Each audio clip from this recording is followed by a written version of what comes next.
Abortion is a topic that has long been surrounded by strong emotions, moral beliefs, and political positions.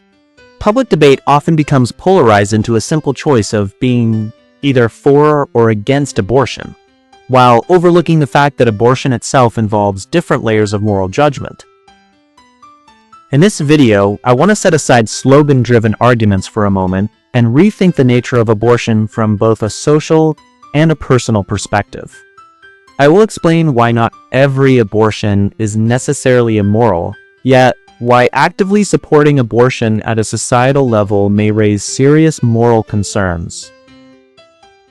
By redefining responsibility and the implicit contractual relationship involved in pregnancy, we can have a clearer and more meaningful discussion about when abortion may be necessary, where its limits lie, and why these limits matter. This approach also opens the door to later discussions on the importance of contraception, the fair distribution of responsibility, and possible institutional changes.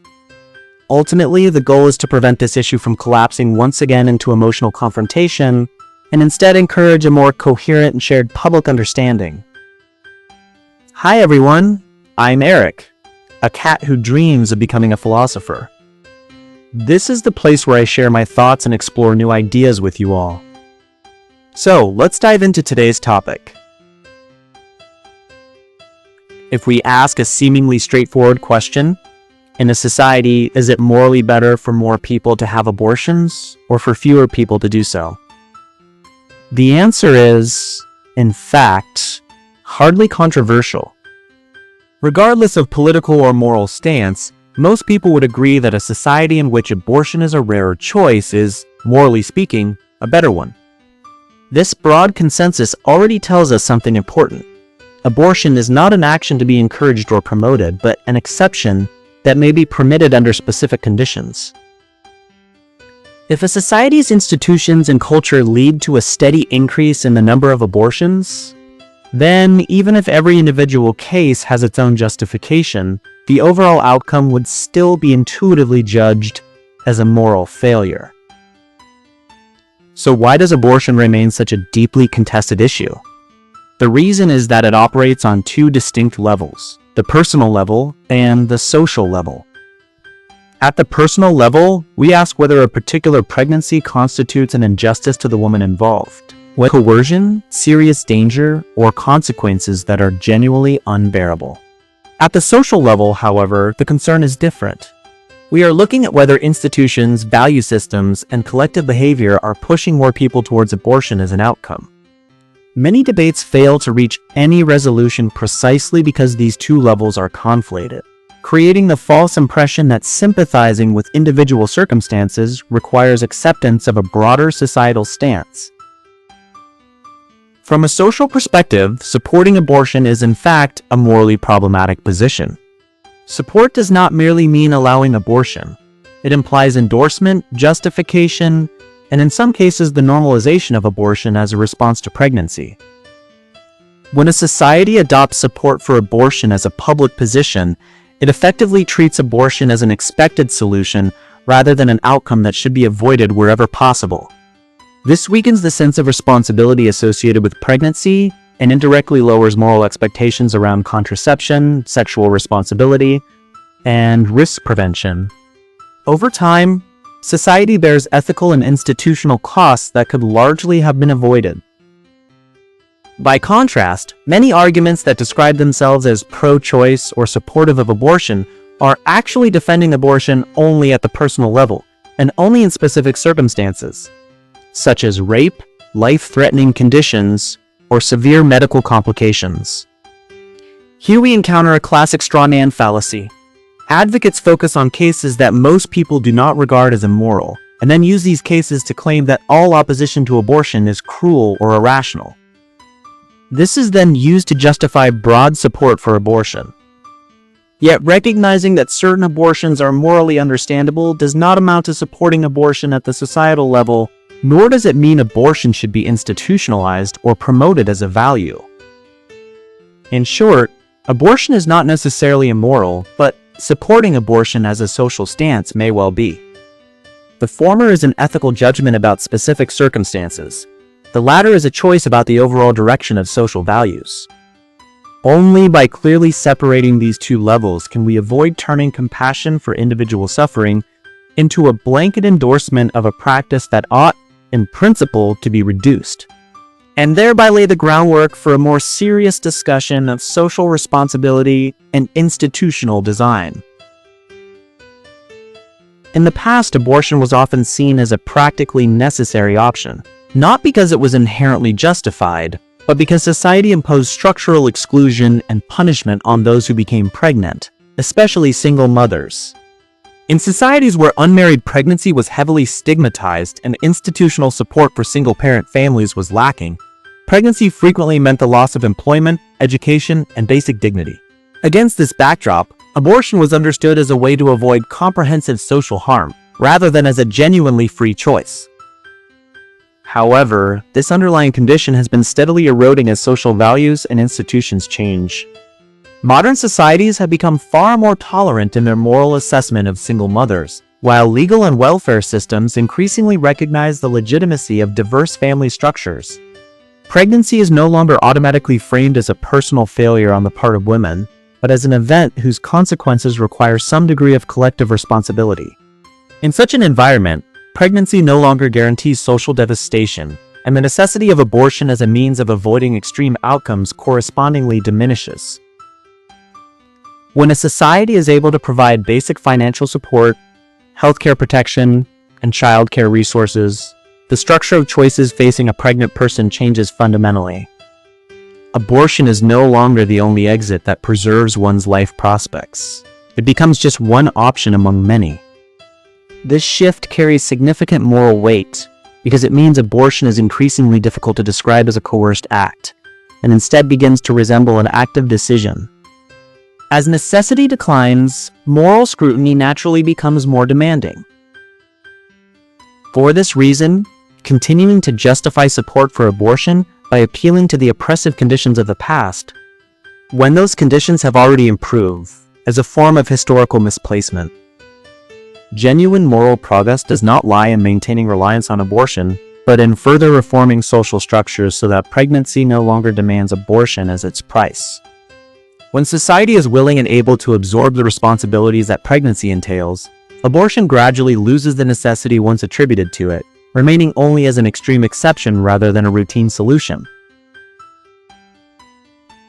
To properly understand the morality of abortion, we should not rely solely on arguments about the right to life or personal freedom. These two approaches repeatedly lead to deadlock because each tries to apply a single principle to all situations, while ignoring the fact that pregnancy is a concrete and highly complex process. When debate remains at the level of abstract rights colliding with one another, it becomes difficult to explain why people make clearly different moral judgments in different cases. By contrast, viewing pregnancy as an implicit contractual relationship aligns more closely with common moral intuitions and better explains the distinctions that societies routinely make. The core of this implicit contract is a moral expectation that, under reasonable conditions, the mother will give birth safely to a healthy child. This is not a written or legal agreement, but a moral understanding that arises naturally from the fact of pregnancy itself. When a woman enters pregnancy voluntarily and with informed awareness, society can reasonably expect her to work towards fulfilling this outcome. It is precisely this expectation that gives pregnancy a sense of direction, rather than treating it as a condition that can be ended at will. However, this contract does not hold in all circumstances. When it is broken without the mother's voluntary participation, the moral evaluation of abortion changes accordingly. In cases of rape, for example, the woman did not willingly enter pregnancy, and the contract lacks legitimacy from the outset. Requiring her to shoulder obligations that only arise under voluntary conditions would itself be unjust, which is why abortion in such cases is widely regarded as understandable and often morally permissible. The same applies when pregnancy poses a serious threat to the mother's life. In these situations, the condition of a safe birth can no longer be met, and the contract effectively collapses. Continuing to demand fulfillment would simply turn moral obligation into an excessive demand on life itself. Likewise, if the fetus suffers from severe abnormalities or clearly cannot develop into a healthy child, the condition of a healthy child is no longer achievable. In such cases, abortion resembles the termination of a contract that can no longer be completed, rather than a denial of the value of life. Under these contract-breaking conditions, responsibility does not primarily lie with the mother, but with factors beyond her control.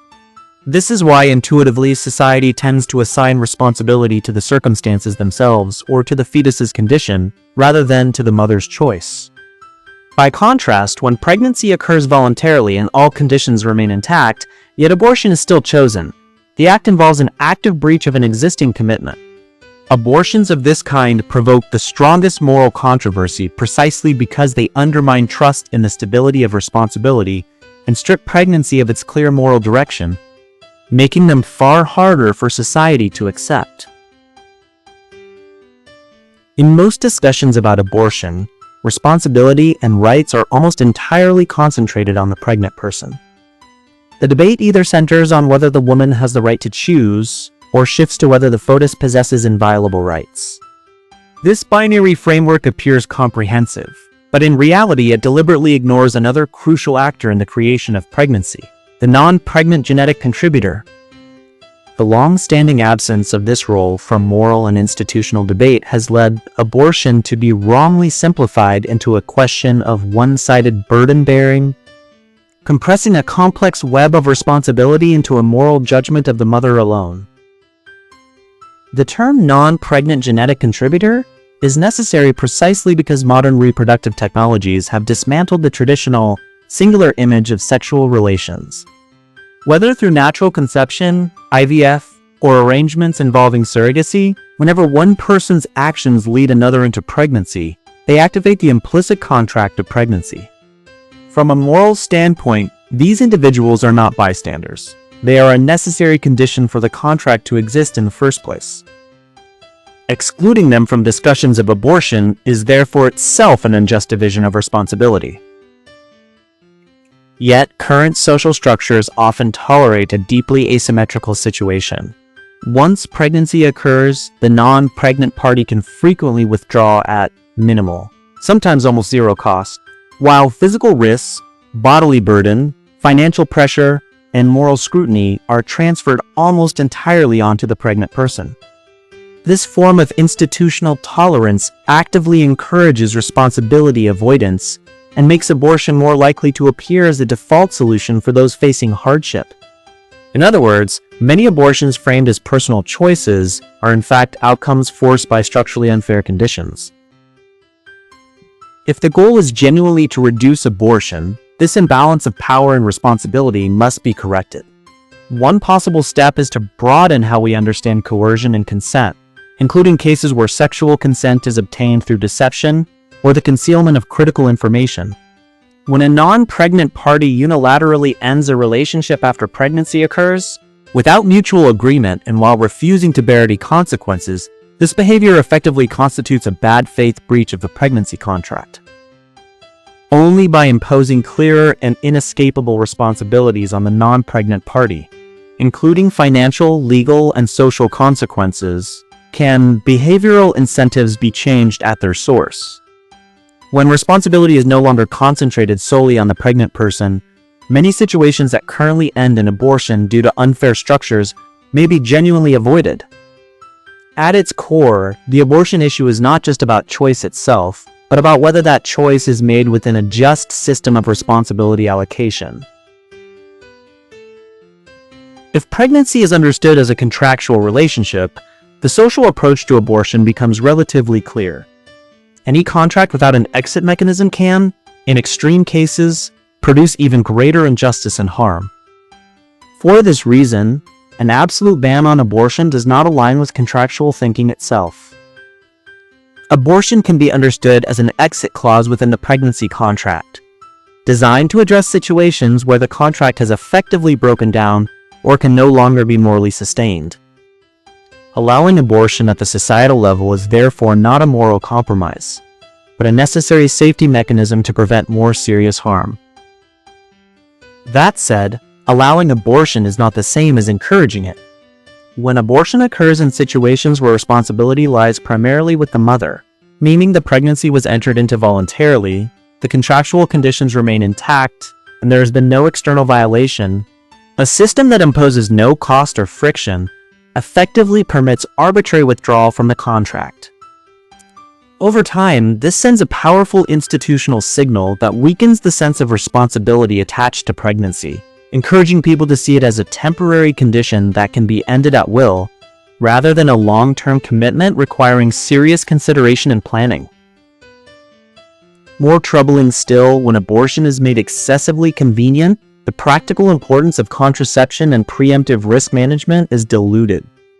Even if people verbally acknowledge the value of contraception, the existence of a low-cost exit option can reduce the weight given to consequences at the point of decision-making. From a societal perspective, this is not a neutral outcome. It materially increases the number of abortions that could otherwise have been avoided, directly contradicting the widely held moral intuition that fewer abortions are better than more. A reasonable institutional design, therefore, is one that permits abortion while attaching perceptible costs to cases where responsibility primarily rests with the mother. These costs should not be understood as moral punishment, but as a structural mechanism for behavioral calibration. Just as society allows smoking but reduces smoking rates through high taxation, restricted spaces, and clear warnings, it can likewise raise the decision threshold for non-essential abortions through administrative procedures, waiting periods, mandatory counseling, or financial costs. The aim is to influence overall behavioral patterns, not to shame or condemn individuals. Finally, requiring all pregnant individuals to undergo basic and necessary prenatal checkups carries important institutional value. Such measures not only help identify high-risk pregnancies early and protect the health of both mother and child, but also introduce a degree of institutional visibility into the pregnancy process. This helps prevent illegal, concealed, or high-risk abortions. When society simultaneously provides support and options, while clearly setting boundaries and allocating responsibility, abortion can return to its proper place, an exception reserved for extreme circumstances rather than a quietly tolerated option that gradually becomes normalized. Abortion is not a problem that can be resolved by adopting a single stance. The truly mature society does not remain trapped in the opposition between support and rejection, but instead works to ensure that pregnancy leads to abortion as rarely as possible. When responsibility is distributed more fairly, institutions are genuinely able to absorb consequences, and contraception is treated with seriousness and rationality. Abortion will naturally become an extreme and rare exception, rather than an option on which society comes to rely. That's all for this video. If you like this video, please like, subscribe, and comment. Every like, subscribe, and comment are a contribution to solving those difficult questions. I look forward to your joining our discussion and making a contribution to solving the difficult questions. Once again, thank you for your watching. Goodbye.